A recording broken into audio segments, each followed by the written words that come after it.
Some towns don't collapse, they slowly lose their pulse, not with a single dramatic moment, but with subtle shifts that add up over time. A factory closes, a graduating class leaves and doesn't come back. Main Street looks the same, but fewer lights turn on at night. The buildings still stand, the streets still connect, but something essential begins to thin out.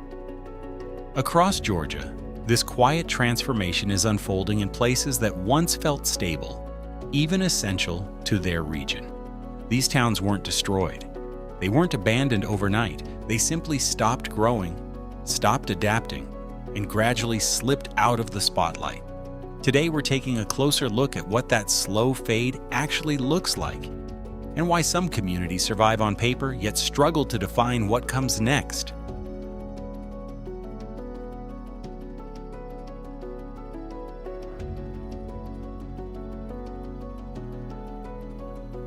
Down along Georgia's coast, Darien and McIntosh County feels like it moves at half speed.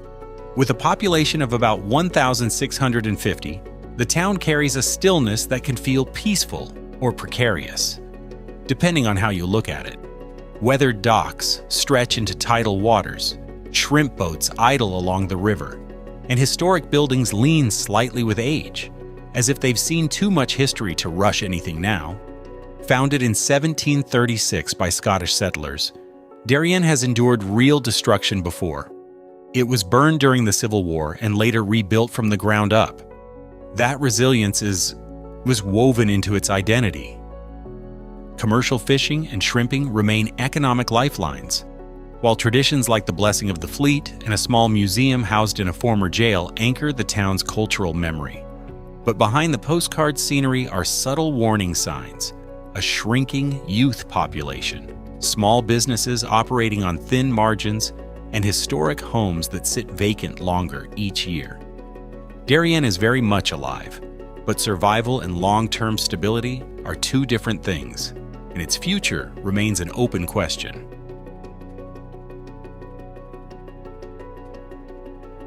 Jessup in Wayne County isn't a ghost town.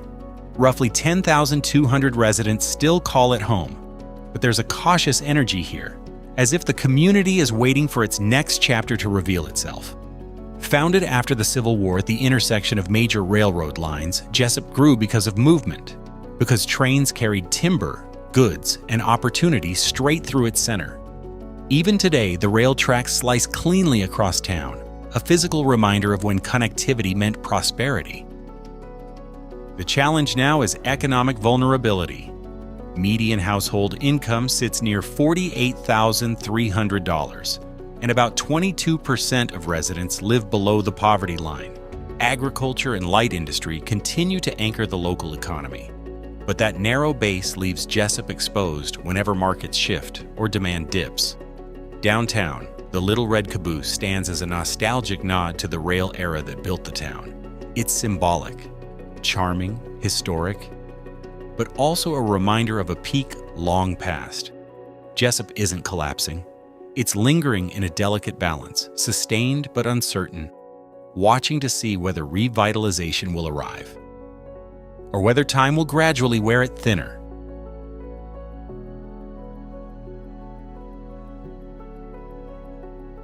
Further inland, Tai represents an even quieter version of small-town Georgia. Fields stretch wide in every direction, traffic is sparse, and daily life unfolds at a measured, rural pace. The local economy leans heavily on small-scale farming and a limited number of businesses, many of which serve the same families they have for generations. Community bonds remain strong. Schools still operate. Local gatherings still bring people together, and neighbors know each other by name. Yet dependence on aging agricultural sectors leaves Tai economically fragile. The town's unusual name comes from the native Tai tree, historically associated with endurance. But symbolic resilience doesn't shield a place from demographic reality. Population decline and limited job growth continue to draw younger residents elsewhere. Tai isn't abandoned. It's simply drifting into obscurity, an understated reminder that not all towns vanish in dramatic fashion. Some just grow quieter, year after year.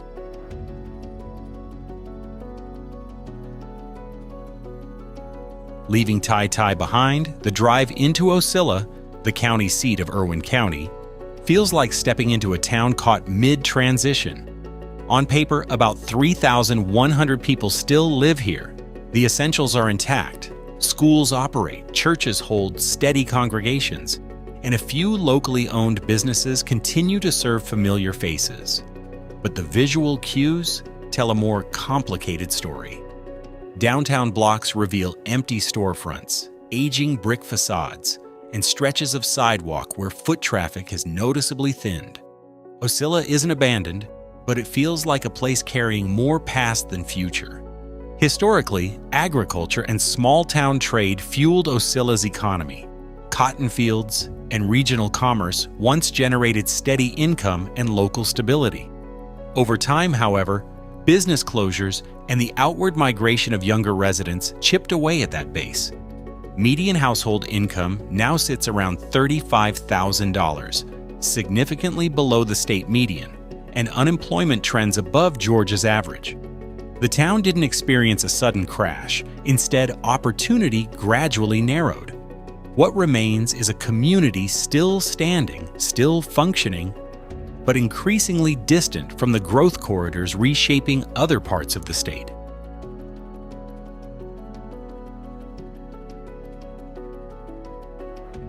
Farther west, Chauncey in Dodge County presents an even smaller footprint. With roughly 650 residents, it's the kind of town where most people recognize every passing vehicle. Chauncey once held strategic value because a railroad line ran directly through it, positioning the town as a local exchange point for goods and travelers. That era defined its early prosperity. Today, the rail line remains part of the landscape, but its economic impact has largely faded. The town's commercial core reflects that shift. Several older buildings sit unused, and active businesses are limited in number. Median household income hovers near $36,000, below the statewide figure, highlighting the restricted economic base. Agriculture remains important, but it no longer generates the employment density it once did. Younger residents continue to relocate to larger cities for work, accelerating demographic imbalance. Chauncey doesn't project urgency or crisis. Instead, it conveys stillness. It feels less like a town in motion and more like one waiting to see if momentum will ever return.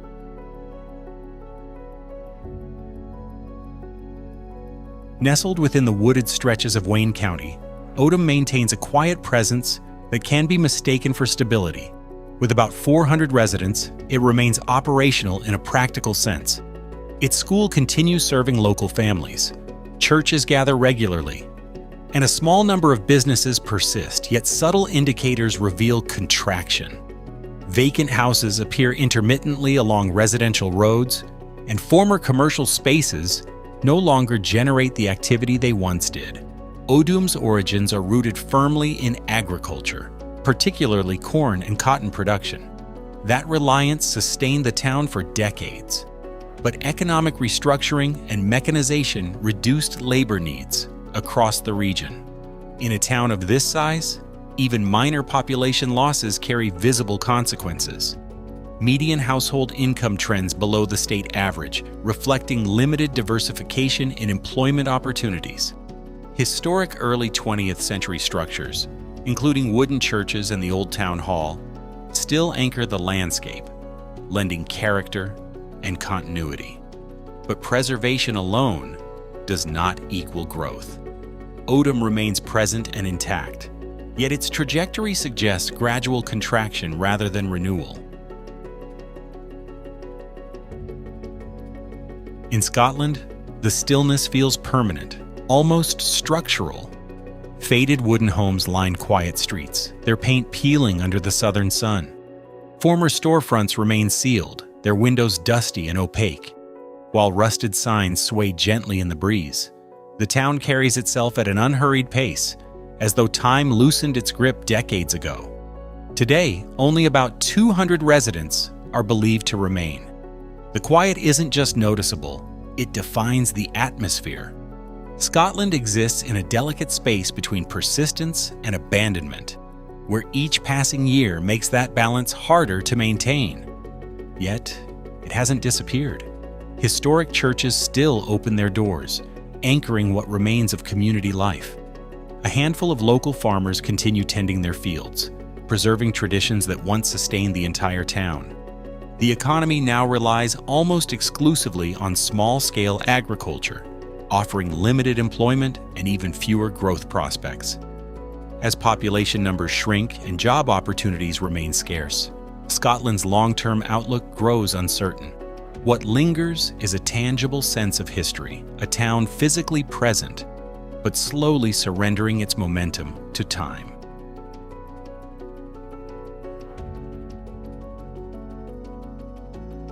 Entering Surrey in Appling County, the contraction feels immediate.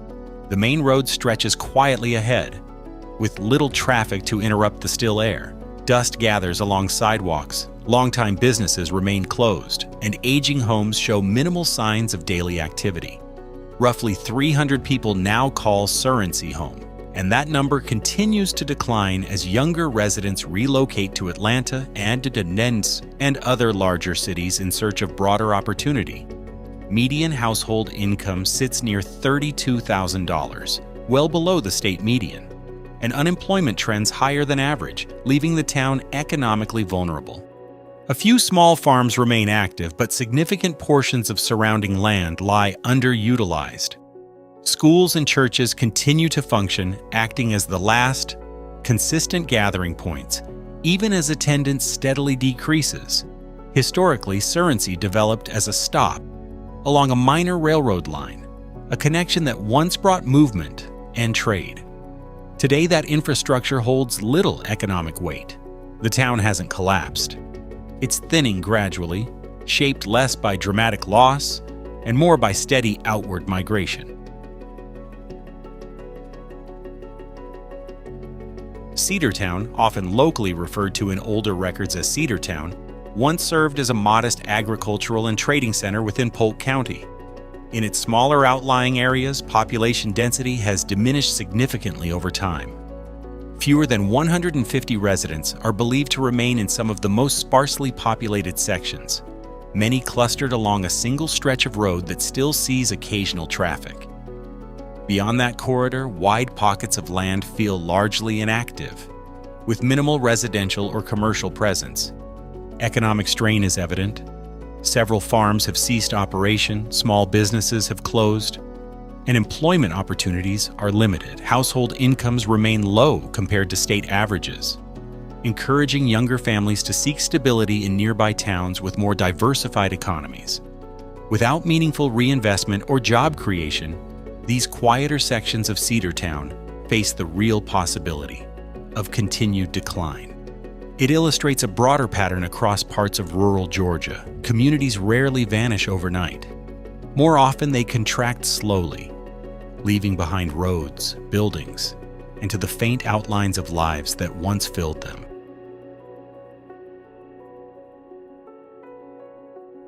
Driving into Seville, the stillness feels immediate and weighty. A thin layer of dust coats the main road, and several aging wooden structures lean at uneasy angles, some appearing close to collapse. A number of homes look long abandoned, their porches sagging and windows dark.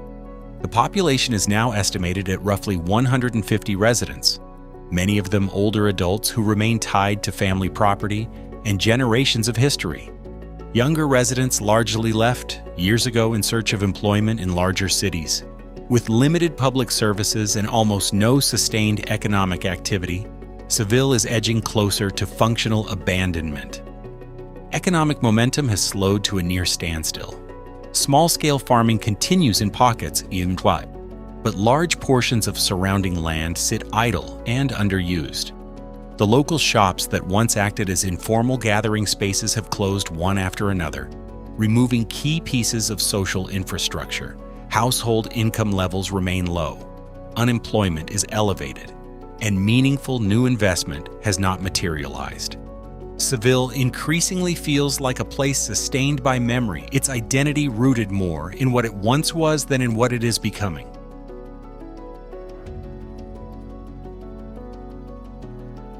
In Bowersville, located in Hart County, time appears to move slowly.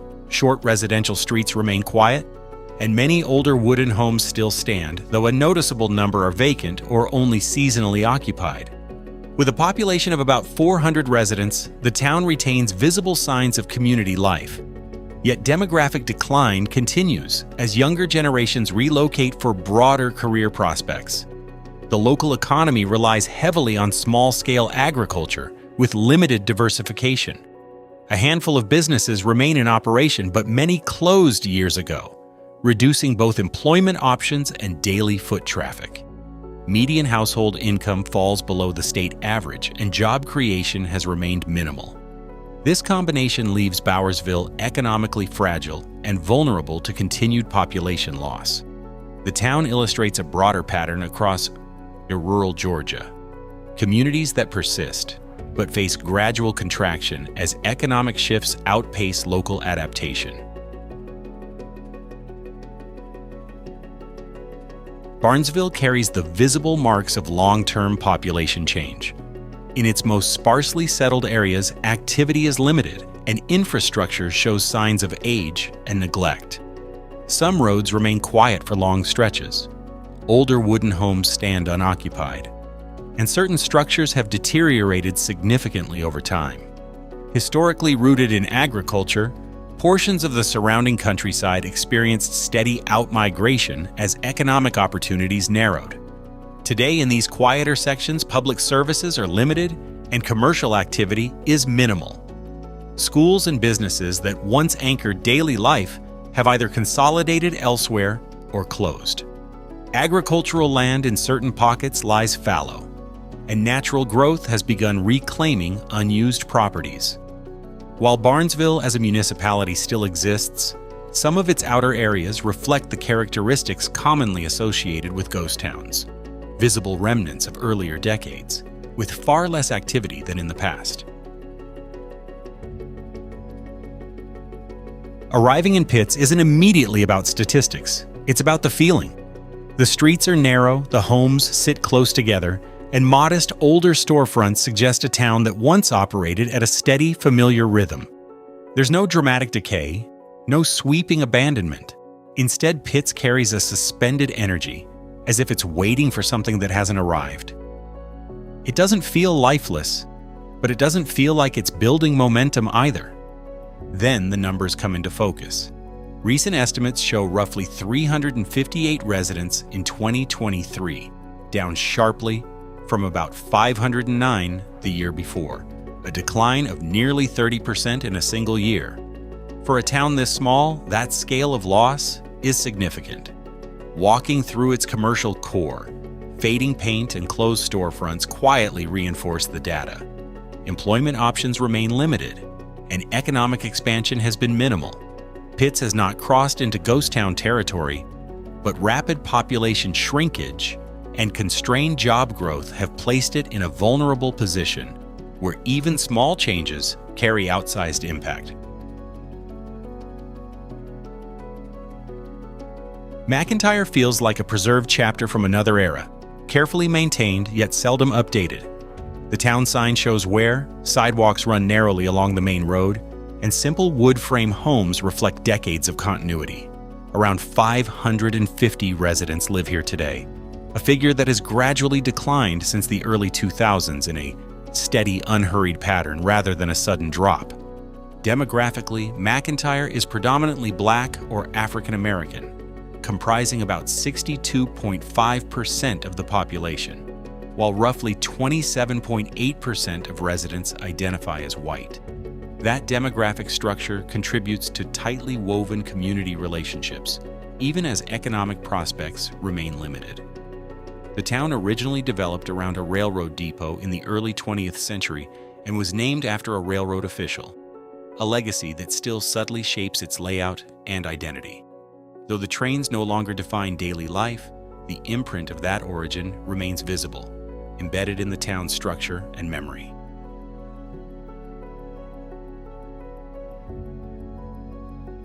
Long before many Western boomtowns captured national attention, Auraria emerged from Georgia's early gold rush.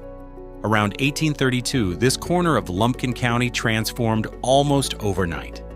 What had been scattered settlements quickly filled with miners, merchants, and fortune seekers drawn by reports of gold. The town's name derives from the Latin word aurum, meaning gold, a fitting title for a place built entirely on mineral wealth. For a brief period, Auraria even functioned as the county's temporary seat of government. But gold rushes rarely offer stability. Once the county seat relocated to Dahlonega, and easily accessible gold deposits began to diminish, the population thinned rapidly.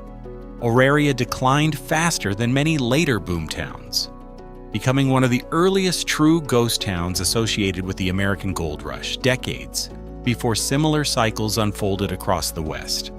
Today, little remains beyond scattered foundations, faint structural traces, and historical markers near the junction of Auraria Road and Castleberry Bridge Road. What survives is not a functioning town, but a quiet reminder of how quickly prosperity can ignite and vanish.